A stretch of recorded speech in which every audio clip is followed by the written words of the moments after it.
നിയമങ്ങളെ പാലിക്കുന്നവർ. സുബ്ഹി നിസ്കരിക്കാത്തൊരു ഖൗമിനെ എങ്ങനെ അല്ലാഹു സംരക്ഷിക്കും? എങ്ങനെ അല്ലാഹു സംരക്ഷിക്കും? പള്ളികൾ ഇഷ്ടം പോലെയാണ്, നിസ്കരിക്കാൻ ആളില്ല. എങ്ങനെ അല്ലാഹു ഈ ഉമ്മത്തിനെ സംരക്ഷിക്കും? നമ്മൾ ഓരോരുത്തരുടെയും ഫേസ്ബുക്കും വാട്സാപ്പും എല്ലാം അള്ളാഹുവിന്റെ ഹിസാബിന് വിസ്തരിക്കപ്പെട്ടാൽ എന്തായിരിക്കും ഈ ഉമ്മത്തിന്റെ അവസ്ഥ? നമ്മൾ ആലോചിച്ചിട്ടുണ്ടോ? നമ്മളോട് അതാണ് അള്ളാഹു പറയുന്നത്. മൻ ഖശിയ റഹ്മാന ബിൽ ഗൈബ് വജാഅ ബിഖൽബിൻ മുനീബ്. കണ്ണുകൾക്ക് കാണാൻ കഴിയാത്ത, കണ്ണുകൾക്ക് ഗോപ്യനായ സർവേശ്വരനായ സ്രഷ്ടാവിനെ, ആ റബ്ബിലേക്ക് മടങ്ങുകയും ഹൃദയം കൊണ്ട് പടച്ച തമ്പുരാനോട് മാപ്പ് പറയുകയും ചെയ്യുന്ന ആളുകൾക്ക് അവർക്കാണ് അല്ലാഹു സംരക്ഷണം ഏറ്റെടുത്തിരിക്കുന്നത്. വല്ലദീന ഹും അലാ സ്വലാത്തിഹിം യുഹാഫിളൂൻ. സൂറത്തുൽ മആരിജിൽ നിസ്കാരം നിലനിർത്തുന്ന ആളുകൾക്ക്, നിസ്കരിക്കാത്തവർക്ക് എന്ത് സംരക്ഷണം അല്ലാഹുവിന്റെ.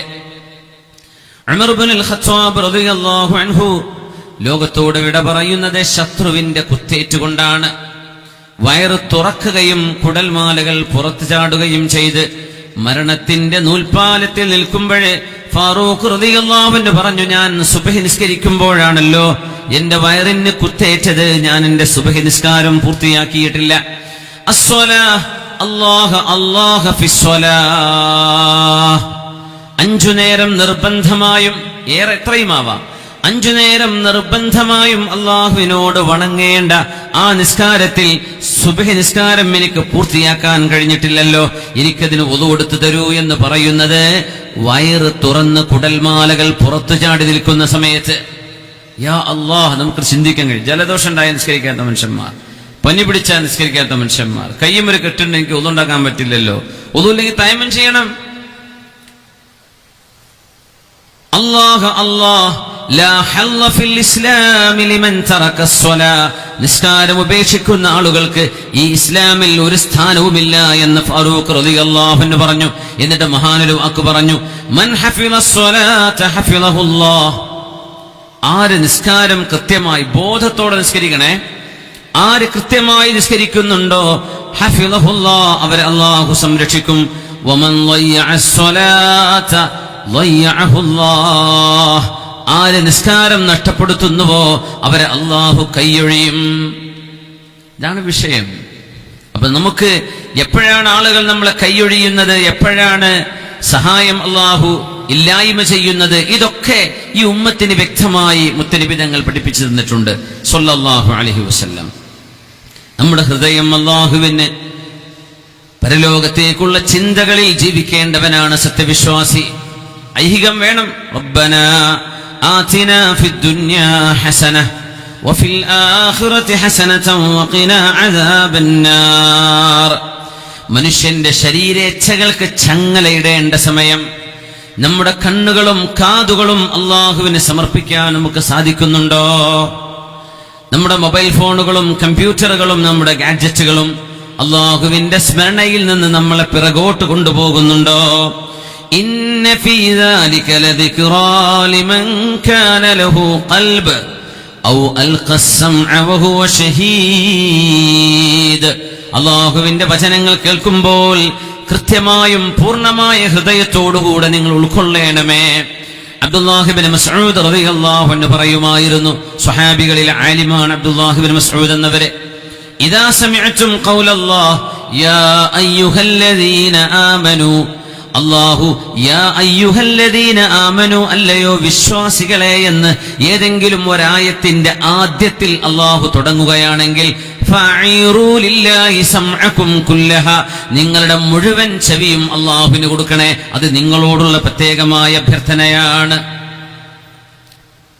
അങ്ങനെ യാ അയ്യുഹല്ലദീന ആമനൂ എന്ന് പറഞ്ഞുകൊണ്ടാണ് ഇന്നമൽ ഖംറു വൽ മൈസിർ, തീർച്ചയായും മയക്കുമരുന്നുകളും ലഹരിയും, വൽ മൈസിറു ഗാംബ്ലിംഗ് ചൂതാട്ടം, വൽ അൻസാബ് വൽ അസ്ലാം ബിംബാരാധനയും ശകുനം നോക്കുന്ന അമ്പുകളും. അന്ന് ജാഹിലിയ്യത്തിന്റെ ചില സ്വഭാവങ്ങളെ ഖുർആൻ എടുത്തു പറയുന്നു.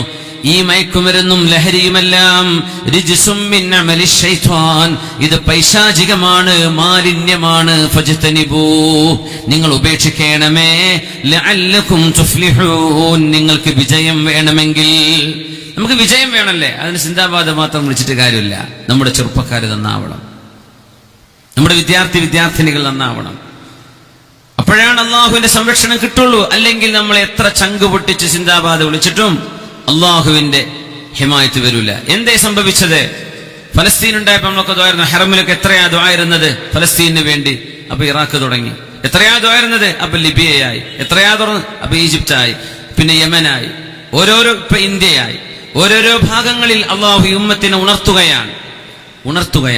വലഖദ് അർസൽനാ ഇലാ ഉമമിൻ മിൻ ഖബ്ലിക് ഫഅഖദ്നാഹും ബിൽബഅസാഇ വല്ലറാഇ ലഅല്ലഹും യതദറഊൻ.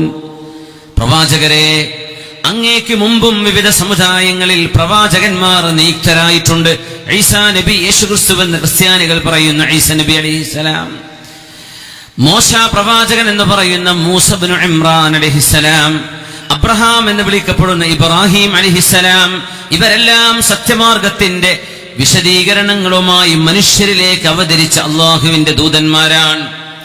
ഫഅഖദ്നാഹും ബിൽബഅസാഇ വല്ലറാഇ ലഅല്ലഹും യതദറഊൻ. അവർക്ക് പ്രയാസമുള്ള അനുഭവങ്ങൾ ഞാൻ ഉണ്ടാക്കിയിട്ടുണ്ട്. അല്ലാഹ് പറയാൻ, അവരെ ഞാൻ പരീക്ഷിച്ചിട്ടുണ്ട്. എന്തിനെന്നറിയോ? ലഅല്ലഹും യതദറഊൻ, അവരല്ലാഹുവിലേക്ക് ഖേദിച്ചു മടങ്ങുമോ എന്ന് അവരെ മടക്കാൻ വേണ്ടി. അങ്ങനെയാണല്ലോ, രോഗം ഉണ്ടാകുമ്പോഴേ ദ്വാരക്കാൻ പറയാം. ഉസ്താദുമാരോടെങ്കിലും ഒന്ന് ദ്വാരക്കണേ, എനിക്ക് അസുഖമുണ്ട്. ആരോഗ്യത്തോടെ നടക്കുമ്പോൾ ആരെങ്കിലും ചെയ്യുന്നുണ്ടോ അത്?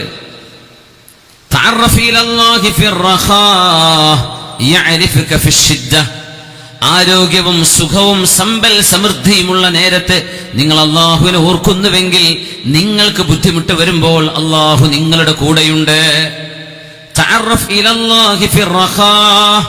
പ്രപഞ്ചത്തിന്റെ സൃഷ്ടാവ് ഒരേ ഒരുത്തനായി എല്ലാറ്റിനും കഴിവുള്ള അല്ലാഹു റബ്ബുൽ ഇസ്സത്ത് എന്ന ഏകനായ സൃഷ്ടാവ്, നീ അവനെ ഓർക്കുന്നുണ്ടോ? നിനക്ക് കഴിവുണ്ടാകുമ്പോ, സമ്പത്തുണ്ടാകുമ്പോ, ആരോഗ്യം ഉണ്ടാകുമ്പോ ഓർക്കുന്നുവോ? എങ്കിൽ യഅരിഫുക ഫിശ്ശിദ്ദ, കഷ്ടപ്പാട് വരുമ്പോ നിന്റെ കൂടെ അവനുണ്ടാകുമെന്ന് പരിശുദ്ധ റസൂൽ സ്വല്ലല്ലാഹു അലൈഹി വസല്ലം. ഹൃദയം തുറക്കണം എന്നാണ് ഖുർആൻ പറയുന്നത്. കണ്ണുകൾക്കല്ല അന്ധത ബാധിക്കുന്നത് ഹൃദയങ്ങൾക്ക് എന്ന് വിശുദ്ധ ഖുർആനിൽ ഒരു വചനമുണ്ട്.